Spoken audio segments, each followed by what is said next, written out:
Hi, everybody. Welcome to TalentED, where we share stories and insights from professionals making a difference in their fields. And today we have a special guest who is going to talk to us about risk taking and kind of share some of their experiences with us. And I'm going to let them introduce themselves. All Go. right. Yeah. So, hey, I am Rachelle Dene Poth, a Spanish STEAM teacher in Pittsburgh, also a consultant, an attorney, and an author, and somebody who loves learning. So I'm excited to be here to talk with you today as well. All right. You did hear that correct. I think you should give it to us one more time. Give us that link or that list of all the things that follow your name.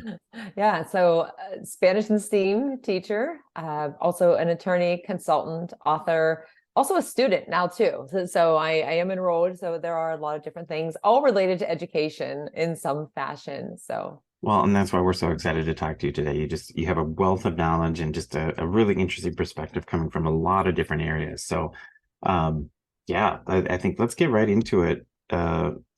Rochelle, one of the things that I found interesting in speaking with you initially is you spoke a lot about risk and the importance of taking risks. And I think, when you look at your background and your history, certainly this is something that you are practicing what you preach because nobody would take on all of those areas without the proclivity to be okay with some fail. Talk to us more about taking risks. So the importance of taking risks. yeah, it's probably not something that I would have ever said or embraced years ago. And I didn't, which is why I started to do some different things in my classroom. And then even just personally going to law school, a lot of people think that I was an attorney first, and then I decided to become a teacher, but it was the opposite. I was teaching, and then I went to law school while teaching, and I went to law school in the evening, and that was a big risk too. I mean, financially, a big risk, right? Because it's a big investment Mm-hmm. in that regard. It's a big investment in your time because you're giving up something somewhere because you're basically spending the whole day in school. And then there's that pressure, like, am I going to be able to do this? And that's probably what started me to feel more comfortable, or started to help me feel more comfortable with taking some risks in my classroom, because I credit it with the reason I'm still in education and that I didn't leave teaching to become a full-time attorney. I mean, I'm still an attorney. I keep up all of the continuing education credits and things that I in my license that I need, of course, but I got back into the classroom as a student and saw what it was like to struggle when you didn't understand something, and the challenges that came with learning, and then also the importance of having the relationships that you develop with your teachers, with your students, and your colleagues as well, because just the professors that I had, I Mm-hmm. could see their connections, but also just kind of putting yourself out there in class, and not necessarily knowing what you were talking about in some cases, depending on what the class was. And I mean, it's always a risk whenever you don't have all of the information, or just volunteer like in a law class. It's uncomfortable, but I started to become more comfortable with that. And then I realized I needed to change some things in my classroom just based on my own experiences as a Mm-hmm. student. And that also had me looking at my classroom with a different lens, because I was, teaching in the day and then going to school at night, and kind of shifting those roles, but then coming back the next day in many cases with some new idea, oh yeah, I should not be giving my students the answers when they're struggling, let them kind of sit it out and have wait time. And sharing my experiences with them as well. And so over the years, I started to become more comfortable with realizing, one, I don't have to be the only person talking and teaching in my classroom. Mm-hmm. Two, it's okay to let the students get to know me and to build those relationships, because for a long time I kept myself kind of distanced, no, I'm just here to teach French or Spanish, and we're not talking about anything, don't ask about weekends or anything like that. Don't really get to know them, don't let them interact, make too much noise in the classroom, all of those things, because I was teaching the way I had been taught. And in the classrooms that I was a student in, it was everybody was in their seat, teacher talked the whole time, you had that same routine, and it worked for me. And so I was afraid to break from that pattern and that habit that I had experienced. And so that law school experience, and then carrying into my classroom, and over time, little by little, I started to make some changes, and take some risks and telling students like, you know what, I don't really know if this is going to go very well. Or after the fact, like, you know, that didn't really go that well. Like, what can we do? How can we change that? And just being intentional about doing something different every day, every week, every year, whatever the case may be for you. So, and that was a really long answer to your question, but No, that's okay. it's been an evolution. And I always say, like, I'm learning as I go and just constantly evolving. And I think as an educator, an interesting aspect of what you just said was bringing that into the classroom, creating a space, a safe space where kids can fail, can take risks. Because, you know, we've all been, as adults, we've all been back in middle school, high school, elementary. That's a really scary thing when you're not confident. Um, you know, I think if you were to ask a lot of middle schoolers, the whole point of middle school is to not get noticed, right? Is to blend Yeah, in. So right. when you ask them to take risks, you're asking them to stand out. How do you do that in your classroom, or how do you work with students to make sure that you have an environment that it really promotes risk taking?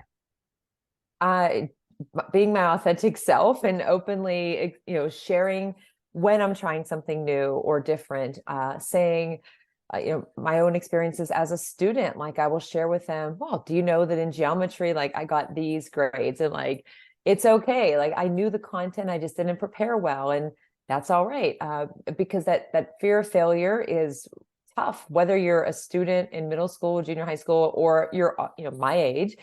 I'm still a student now, and there are things that I'm struggling with, and I've shared with them recently too, like, hey, I'm taking this statistics course, and, you know, like, Hmm. it's really, really, like, I have said that I feel like this is more of a challenge. Not that law school wasn't challenging, but just the process of this type of information, it's really tough. And Hmm. I share with students, like, not everything comes easily, and sometimes you have to invest yourself in it. And I said to them, I'm giving it all I can. And at the end of the day, like, if I end up with a C, I don't really want to get a C, because, like, I would like to get an A because all the time you're Hmm. putting in. But I said, at the end of the day, you know, if I end up with that, then I'm going to know that, like, I did the best that I could. But you never know until you try something. And so Until you try diving it. until you, like, oh, let's try this idea. And I ask them too. I also involve them and say, hey, you know, I want to do something a little bit different today. And here's what I'm thinking. You know, what are your ideas on that, involving them? Again, that's not something I ever did for a long time. I was like, I make all the decisions. But then there are days that they come in, especially because I'm the only Spanish teacher in Hmm. my school. And for some students, whether this is good or not, you never know. But I might have them in my 8th grade STEAM course. And then if they take Spanish, potentially I could have them for 4 years after that. So over the span, you know, 5 years, which is awesome, because I get to see their growth from, like, the younger. And in some cases, like, we're a 7 through 12 high school. So in some cases, I actually know them or know of them, or I see them in 7th Hmm. grade. And then over time, but building those relationships, and, you know, they'll come in and they'll say, can we do this, can we try this? Or I'll give them an idea and they'll say, yeah, that sounds good, but maybe we could. And I'm okay with that now. Years ago, I'd been like, no, no, no, we're doing this my way. But and I don't always know the end result. It might be awesome and it might be an epic failure, but I've been very consistent in saying to them, like, you know, there's learning in failure. Like, there's something that you learn that you take away from it. You might not realize that. And that's hard to take and to say to somebody who is, you know, a high school student, because Hmm. it's like, oh, that's the teacher voice. But I think whenever you relate to them on a level like I am now, where, oh, I'm a student, like, I'm struggling, like, this is a real thing, I get it. And then asking for help or asking for feedback, in my case, in my classroom, like, how do you think it went? Um, that is just, I mean, that's part of the environment I try to set up, is like knowing that it's a space where they feel valued and they can contribute, that failure is okay, that I laugh at my own mistakes often, a lot, and just share that with them and being real, because I think that really does help them. And it helps, you know, it helps us too, because they end up being a sense or a source of support too for us as well, what I've noticed in my classroom. Do you think there's any misconceptions out there about risk and promoting risk in classrooms? Like, do you think people misunderstand that at all? I don't know if they, I mean, more than likely there probably is to some extent, because it seems like there's always like the good, Hmm. the bad, and the in between. Uh, I think maybe the only thing that I could think of is probably like if you are encouraging risk taking, then for some, for me, like maybe I'm afraid of taking a risk or Mm-hmm. afraid of failure, and what my response to that would be and how to process that. I think that might be a potential concern. But if you have supports in place where, goal setting, for example, or you say, look, we're all gonna have take a risk today. I'm going to do this. What are you going to do? Okay. And then we're going to support each other and share, like, how did it go, and have that kind of a structure. I think that can help with it. So I do hear a lot more people talking about, taking risks. I say embrace risk taking, Mm-hmm. but model it yourself as well. Like, that was another lesson that I learned is I would ask students to try something, speak in front of your classmates, when I realized I wasn't comfortable doing that in front of my own colleagues. And then I finally got it. I went, oh, wait a minute. I Mm-hmm. get it. I see why they don't want to stand up here and do a presentation in French or in Spanish, because when we have PD, I didn't want to do that. You want me to write it on Post-it notes, stick it on the wall, like, I'm fine, but I'm not going to be the spokesperson for the group. And so, and when I realized that, I thought, you know what, I'm asking them to do things I'm not willing to do myself. And so we need to do this together. And that was also a start of years ago, too, going to some different education technology conferences. And I put in a proposal for my students to potentially present at a student showcase. And they said to me, well, what are you going to do? And I said, well, I'm going to be there to support you. I'm going to stand over the side while you Mm-hmm. do, your sessions. And they said, yeah, but aren't you going to do a presentation? I said, oh, no, not going to do that. Well, why? And I didn't have a good answer, So I said, fine, I'll take that risk. And then you Mm-hmm. get that notification and you're like, oh, so this is a real thing. And then Mm-hmm. we embraced that together. But it became a thing that over the years, the relationships that were built, the learning that happened about, myself, and then developing the confidence, not just for me, but for my students, and seeing that growth with them and myself over time was awesome. And so I'm so thankful that they kind of gave me that nudge, which is what sometimes, we need that nudge, whether it's from one of our colleagues, whether it's from students asking us, well, why do you have to do this? Or what have you done? And having those conversations and sharing that, the power of stories, like, you just never know what the impact is going to be on somebody. And it might just be that one thing they need to hear to know that, like, yeah, it's okay. Like, maybe I'll fail. All right, then Mm. I'll just figure out a new plan, figure out a new direction to go in, and that's fine. And that's fine, isn't And it? that's It fine. and like in the end, the worst thing that's going to happen is, I like to ask people that question. What's the worst thing that's going to happen? Yeah, you're going to walk away with something you didn't know about yourself. You're going to walk away with a better plan. You're going to Mm-hmm. develop, your stress management Mm-hmm. skills, develop some resilience, become flexible, all of these things that we know that are necessary skills today and in the future. So yeah, the worst thing that can happen too is like, you don't know, you might miss out on an opportunity that's going to Right. lead to something else. And so it's that, and that's what led me to law school. I didn't want to wake up someday and think, like, I wonder if I could have done something differently or tried this. And so that's kind of what keeps me going and pursuing things, even though, I'm happy doing the things that I'm doing. And Mm-hmm. somebody said the other day, well, why are you pursuing your doctorate now? And I said, I like to learn. I want to do it. Although some of the coursework, it is challenging. And Mm-hmm. I feel like I'm going to fail sometimes, and, put all that time in, but if I don't do it, then that's not a good model to set either. Like, if I quit. So you just have to keep going, especially when we're in education, because people, even when we don't realize it, they're looking to us, the students especially, like, they see what we're doing, the things that we're involved in. And if we give up, if we're not willing to try new things, then they're not going to be either. So Well, Rochelle, I heard two things I just want to reiterate. You also talked in there about support, right? And supporting those people that are taking risks, and making sure that you have that support network. I just want to reiterate how important I think that is. And as we set that up in our classroom or in our schools or wherever it is, that we're not only encouraging people to take risks and to embrace failure, but also for those people that are with them to support them in that. right. Yeah. And that's another thing that I wish I knew years ago, was Mm-hmm. but it was different years ago, we didn't have all of the ways to connect and build our own learning network that we do now via technology and those Sure. connections. But in the classroom, it's equally as important to help students kind of build their own little network and learning community too, because that's a supportive space for them where they can develop, their skills in leadership, or they can become more comfortable and build confidence. And depending on the size of their school, if it's a small school, like, or a larger school, Hmm. it can be uncomfortable, even if you've been around the same people. So you need to get to know each other. And when I did make some changes in my classroom, that's when students started to have better relationships between, one another in the classes. And they even came and said, like, I feel like I'm part of this learning family, learning community.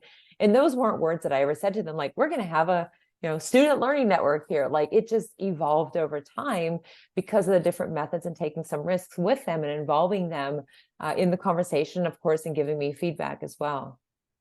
Well, I'm looking behind you on your wall and it says, inhale courage, exhale fear. Yes. So I think that's a really great lead into our next section here, because I have a little surprise for you. It's a little Okay. lightning round, and you're gonna have to be pretty quick at being a risk assessor on Okay. which one would be better. So I'm gonna give you some scenarios. This is a would you rather. Okay. I love these, All I right. think, at least until now. Would you rather have a pet dinosaur or have a pet shark in your bathtub? Oh, I would rather have a pet dinosaur. Would you rather be chased by a swarm of angry bees or be chased by a herd of squirrels on caffeine? I would say squirrels on caffeine. Yeah. Yeah. The bees, yeah, not so much. Would you rather eat pizza with pineapple or wear socks with sandals to a fancy event? Yeah, I'm not wearing the socks with sandals. I'll take the pizza. I'll take the Hawaiian pizza. Would you rather have the ability to speak every language fluently or have the ability to communicate with animals, but only when they're in a bad mood? Oh, I mean, that's a tough one for me because I'm a language educator. Mm-hmm. So like asking me, but I am such a huge like animal person too that I think I would like to. I even just said to somebody the other day, gee, I wish my cats could actually talk back to me. So I'm gonna go with, even if they're in a bad mood, because maybe I can help them kind of like get out of that bad Well, mood. Or with your background, you can teach them then, or yeah, represent them in the court of law. right. There you Because they're go. obviously in a bad mood because somebody's been wronging them. Yeah, I like that.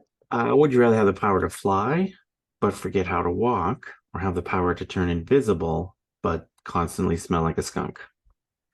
Oh, well, then there's no sense of being, no pun intended, sense on the being invisible because people would know somebody was around. They knew you were coming. So, but I also do really like walking. So I'm going to go with the invisible. I'll just deal with the Deal with the skunk stank. smell. All right, last one. Would you rather spend a day in a haunted house or spend a night in a forest filled with mischievous fairies? Mischievous what? Fairies. Oh, I'm going in the forest Like you, because I could counteract some of their shenanigans. I could come up with some ideas too. like Yeah. Mad Tinkerbell Yeah. is who you're spending the night with. All Yeah. right, I would rather that than the haunted house. I think. I think in any of those you have to take a risk, right? So you're Right. you're assessing your risk and go for it. Uh, Definitely. okay, so let's recap on just a few things. Be a risk taker, support those around you.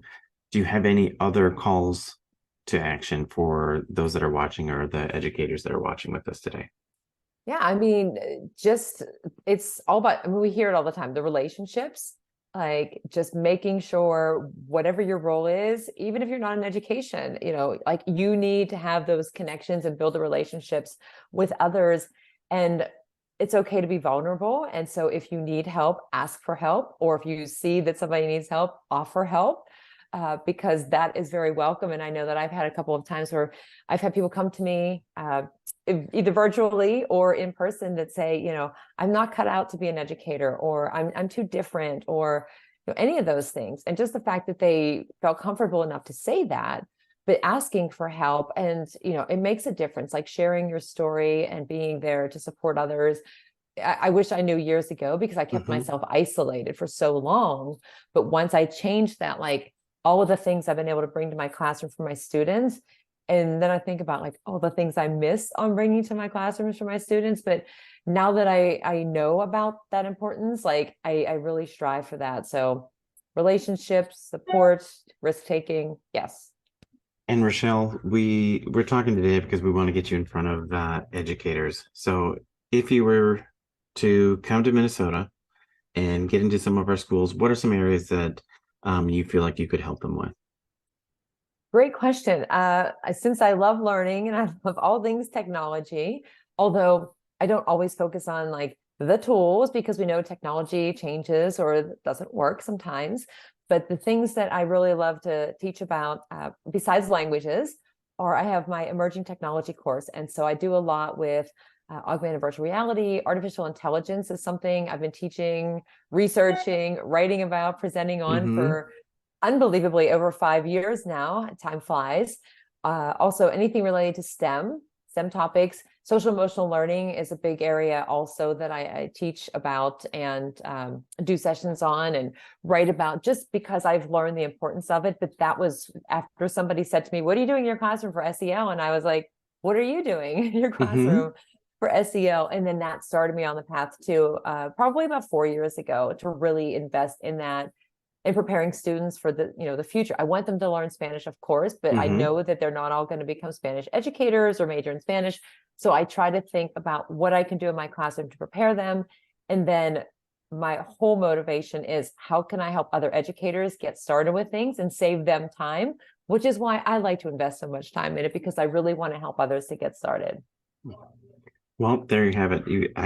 I'm going to highly recommend that you get a hold of School Pro, and we'll make sure that we get a hold of Rachelle and get her into your district or into your conference. She is a huge value add to bring into your system. So with that, I want to thank Rachelle for coming on TalentED today. And for the rest of you, thank you for tuning into this episode of TalentED. And if you enjoyed this episode, please subscribe and leave us a review. And if you have any suggestions for future topics or future guests, please contact us. And until next time, we want you to keep learning, keep growing, and stay PKS, which is positive, kind, and supportive. Bye, everybody. Thank you.